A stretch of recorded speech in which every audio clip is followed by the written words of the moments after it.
फूल और पत्थर, पत्थर सी जिठानी और फूल सी देवरानी। विमला देवी के परिवार में सभी शांत मिजाज के थे, सिवाय उनकी बड़ी बहू रूपा और छोटे बेटे सूरज के। ये दोनों बहुत ही कड़क मिजाज के थे, लेकिन घर में रूपा का ही सिक्का चलता था। वो जो बोलती थी वो होता था, या सभी को वही करना पड़ता था। मैं बोल बोल कर थक गई, लेकिन मेरी सुनता कौन है? अपनी सास को कितनी बार बोला कि समय से खा पी लिया करो, ताकि मुझे भी कुछ आराम मिल सके, लेकिन कोई मेरी सुनता ही नहीं। सास विमला देवी बहुत ही शांत स्वभाव की थी। वो रूपा के कामों और उसके फैसलों में बिल्कुल टांग नहीं अड़ाती थी। माँ जी, नाश्ता बन गया है, समय से नाश्ता कर लीजिए, चलिए। अरे बस बहू, ये स्वेटर ना थोड़ा सा रह गया है, पहले इसे बुन लेती हूँ, फिर नाश्ता करूंगी। माँ जी, मुझे पता है कि आप ये स्वेटर अपनी बेटी के होने वाले बच्चे के लिए बुन रही हो, लेकिन पहले आप कुछ खा लो ना, फिर जो मर्जी वो करना। अरे बेटा, क्यों जिद कर रही है? थोड़ी देर की तो बात है, आज ना थोड़ी देर से ही नाश्ता कर लूंगी। कम से कम ये स्वेटर आज पूरा उतर तो जाएगा। आपको पता है कि खाली पेट आपको गैस की प्रॉब्लम हो जाती है और उसके बाद आपका सर दर्द करने लगता है। तो पहले मैं आपके लिए सुबह सुबह नाश्ता बनाऊं और आप खाने में लापरवाही करके सर दर्द बुला लो। फिर मैं बैठकर आपके सर में तेल मालिश करूं। ये सब मुझसे नहीं होगा। मैं बहू हूं, बेटी नहीं कि दिन रात आपकी खिदमत में लगी रहूंगी। अरे बाबा, लो रख दिया। चलो, पहले पेट पूजा, फिर काम दूजा, बस। रूपा का पति राजन एक बैंक में मैनेजर था। वो सुबह जो बैंक जाता तो रात को थका हारा वापस आता, लेकिन घर में रूपा के आगे उसकी एक भी नहीं चलती थी। अरे रूपा, कहाँ हो? जल्दी से मेरा लंच बॉक्स दे दो, देर हो रही है। ये रहा आपका लंच बॉक्स। आप तो लंच बॉक्स का शोर बच्चों की तरह मचाते हो और शाम को लंच बॉक्स की आधी रोटियां वापस ले आते हो। आज चेक कर लेना, आज मैं एक भी रोटी वापस नहीं लाऊंगा। और अगर लाए तो वही रोटी गर्मा गर्म करके रात में खिला दूंगी। इतना रौब तो मेरी माँ ने मुझ पर नहीं चलाया होगा जितना तुम चलाती हो। हाँ, मैं माँ नहीं हूँ, बीवी हूँ। मैं मर मर के खाना इसलिए नहीं बनाती कि आप उसे लौटा कर ले आओ और मैं गाय भैंस को खिलाती फिरूं।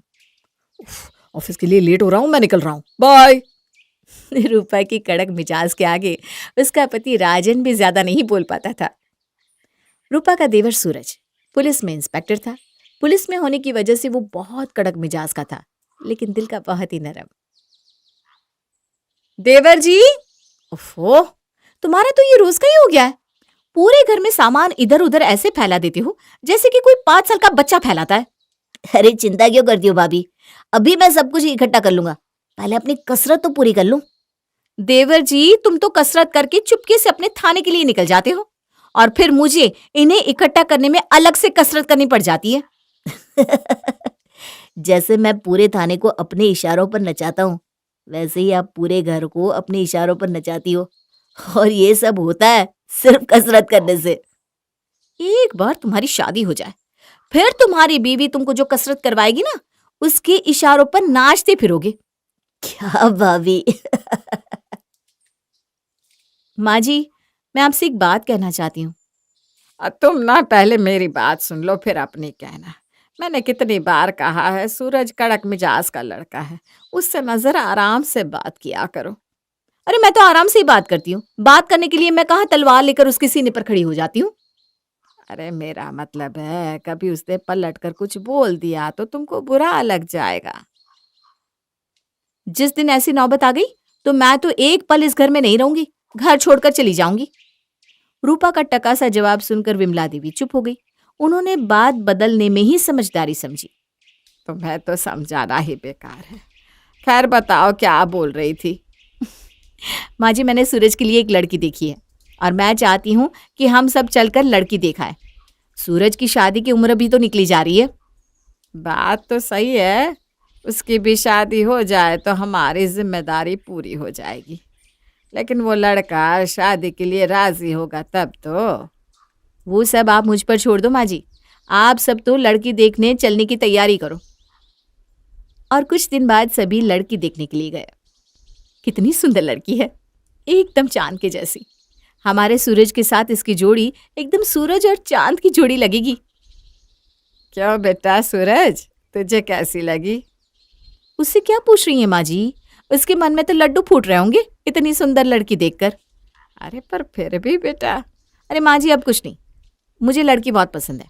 अब तो बस पंडित जी से दिन दिखवाएंगे और दोनों के हाथ पीले करवा देंगे। सुनिए, मैं जरा लड़के से बात करना चाहती हूँ। देखो, हमारे यहाँ शादी के पहले लड़का लड़की आपस में बात नहीं करते। शादी के बाद तुमको जितनी बातें करनी हो कर लेना। अभी तो बस ये लड्डू खाओ। आप बस शादी की तैयारी करो। अगले महीने हम बारात लेकर आएंगे और आपकी बेटी को अपने घर की बहू बनाकर ले जाएंगे। वो सब तो ठीक है बेटा, लेकिन मुझे लगता है तुम्हारे घर में जितनी तुम्हारी सास की नहीं चलती उतनी तो तुम्हारी चलती है। अगले महीने एक शुभ मुहूर्त देखकर सूरज और कविता की शादी हो गई। आज तो तुम्हारी इस खूबसूरती पर मेरे देवर लट्टू हो जाएंगे। फिर देखना, पूरी जिंदगी तुम्हारे आगे पीछे कैसे नाचते फिरेंगे।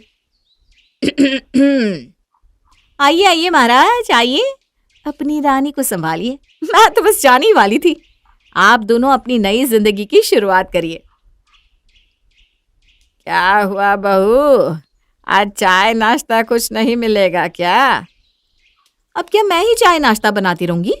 नहीं बहू आई है, अब से घर के सारे कामों की जिम्मेदारी उसी की है और वो महारानी अभी तक सो रही है। अरे तुम तो कुछ भी बोलती हो। वो सो नहीं रही, वो सुबह ही उठ गई थी और नहा धोकर पूजा कर रही है। अच्छा, वो बैठकर पूजा करे और मैं रसोई में काम करूं? कल से मैं पूजा करूंगी और वो रसोई में काम करेगी। चिंता मत कीजिए जेठानी जी, अब से रसोई क्या, घर के सारे कामों की जिम्मेदारी मैं लेती हूँ। तुम्हें सारे कामों की जिम्मेदारी लेने की कोई जरूरत नहीं है। तुम्हें जितना बोला जाएगा सिर्फ उतना ही करना है। ठीक है, अब आप ये बताइए नाश्ते में क्या खाएंगी? आलू के पराठे और टमाटर की चटनी। और माँ जी आप नाश्ते में क्या खाएंगी? अरे उनसे क्या पूछ रही हो? सबके लिए अलग अलग नाश्ता थोड़ी ना बनता है। वो भी आलू के पराठे और टमाटर की चटनी ही खाएंगी। हाँ बहू, मैं भी वही नाश्ते में खा लूंगी। तू बस सूरज से पूछ लेना वो क्या खाएगा। क्यों, सूरज आलू के पराठे नहीं खाएगा क्या? अरे मेरा मतलब है अगर उसे कुछ अलग खाने का मन हो तो। सूरज भी वही खाएगा जो सबके लिए बनेगा। पहले भी ऐसा ही होता था, आगे भी ऐसा ही होगा। जेठानी जी आप बिल्कुल निश्चिंत रहिए, आप जैसा कहेंगी वैसा ही होगा। और उसी दिन से कविता वही करती जो रूपा बोलती थी। कविता, आज कपड़े तुम्हें ही धोने हैं। कोशिश करना हाथ से धोने की, मशीन से धोने पर बिजली का बिल बहुत आता है। कविता ने घर के सारे कपड़े हाथ से ही धोकर सूखने के लिए डाल दिए। जाओ बहू, थोड़ा आराम कर लो। इतने सारे कपड़े धोकर हाथ की नस चढ़ गई होगी। लेकिन माँ जी अभी तो दोपहर का खाना भी बनाना है, पहले से खाना तो बना लेने दो, फिर आराम के लिए बोलना। अरे ये सुबह से काम किए जा रही है, थक गई होगी बेचारी। उसकी चिंता आप मत करो माँ जी, मैं कोई इतनी अंधी और बेरहम दिल की नहीं हूं जो इससे जानवर जैसा काम कराऊंगी। बस खाना ही तो बनाना है, उसके बाद आराम कर ले। रूपा ये बोलकर अपने कमरे में चली गई, लेकिन उसने ध्यान नहीं दिया कि सूरज खड़ा खड़ा सब देख रहा था। अगले दिन जब कविता किचन की ड्यूटी निपटा रही थी, तभी रूपा ने आकर कहा, कविता जरा 2 कप चाय बना देना, पड़ोस वाली भाभी आई है। जी भाभी, अभी बनाकर लाती हूँ। रूपा, तुम तो बहुत भाग्यशाली हो जो तुम्हें कविता जैसी देवरानी मिली। वो सुबह से शाम तक तुम्हारे इशारों पर नाचती है और मजाल है कि उफ तक करें। तभी कविता चाय लेकर आती है। इसमें उफ करने की क्या बात है? अगर हम घर की औरतें ही उफ करने लग गई तो ये ईंटों का घर सिर्फ घर ही रह जाएगा, परिवार नहीं बन पाएगा। कविता की ये समझदारी भरी बात रूपा को चुभ गई। क्या तुम्हारे अंदर इतना भी संस्कार नहीं है कि जब बड़े बात कर रहे हो तो छोटों को बीच में नहीं बोलना चाहिए? अरे जाने दो, छोटी है, इसकी बातों का क्या बुरा मानना। अब ये छोटी नहीं है, शादी हो गई है इसकी, कुछ तो अकल होनी चाहिए। माफ करना दीदी, मैं आपसे बीच में नहीं बोलूंगी। जितनी जल्दी ये सब तौर तरीका सीखोगी ना उतना ही अच्छा होगा तुम्हारे लिए। जाओ अब। उसके बाद से रूपा कविता से ऐसी चिढ़ गई थी कि अब उसके हर काम में कमियां निकालने लगी। ये क्या कविता, तुम्हें दीवार से मकड़े के जाले साफ करने को बोला था ना? आधा साफ किया, आधा छोड़ दिया। इनको फिर से साफ करो और ठीक से करना। इस बार एक भी जाले छूटने नहीं चाहिए। ठीक है दीदी, अभी कर देती हूँ। कविता बिना सवाल किए दोबारा से घर के जाले साफ करने लगी, जबकि दीवारों पर एक भी जाले नहीं बचे थे। जाले साफ करते हुए ऊपर से कुछ कचरा कविता की आंखों में गिर गया।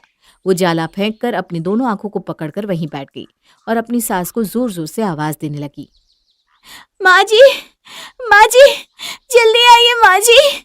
कविता की आवाज सुनकर उसकी सास और रूपा दोनों भागते हुए आए और कविता को आंख पकड़े बैठे देखकर पूछने लगे, क्या हुआ?